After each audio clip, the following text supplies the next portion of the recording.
think's going to happen with, Jake, you got to turn your thing on. With the CR?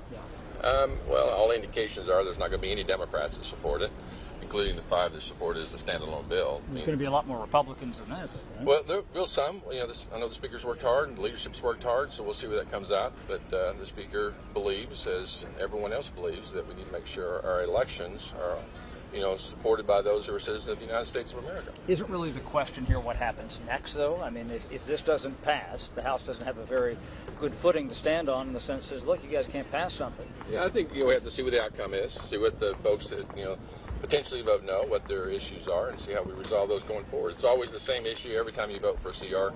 One would argue we should never get here. But what does that mean if you guys have to eat something that the Democratic Senate sends up?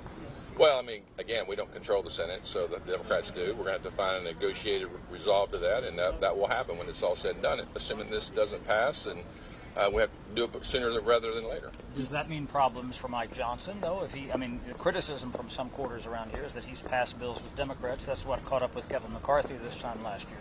Well, when you only have a majority of 2 or 3 people, it's very difficult to find the pathway forward for everybody on both ends of the conference. And so, you know, I think he's doing the work he needs to do to move forward, and we'll see what comes of the vote today. Do you think that he has a plan B so that he doesn't get stuck with the Senate passing something first? Do you think that the Speaker has something in mind? Oh, sure. I mean, listen, you're not in leadership position if you don't have, you know, look at, you know, the viable options afterwards, regardless of the vote. Nobody thinks that every single vote that ever comes to the floor is going to pass every single time. So you have to have those as a leader, and I believe he does. Did he share that in there? He did not. No, he does not. He's sticking with this plan right now. Correct. Do people really think, though, that there's some, you know, that it has to go to that, though? It has to be a bill that the Democrats are probably going to have to vote on if it comes over from the Senate. I mean, that's the only. You said, you know, got a narrow majority here. That's the only option to keep the government open if this fails today. Well, I think when you talk to a lot of people who've been around here a long time, as you have, that there's also a concern that we always go to the Senate and try to negotiate before we ever put a bill on the floor. And I think there are a lot of people that want us to vote on what we can pass out of the House and send it to the Senate and find a negotiated resolve.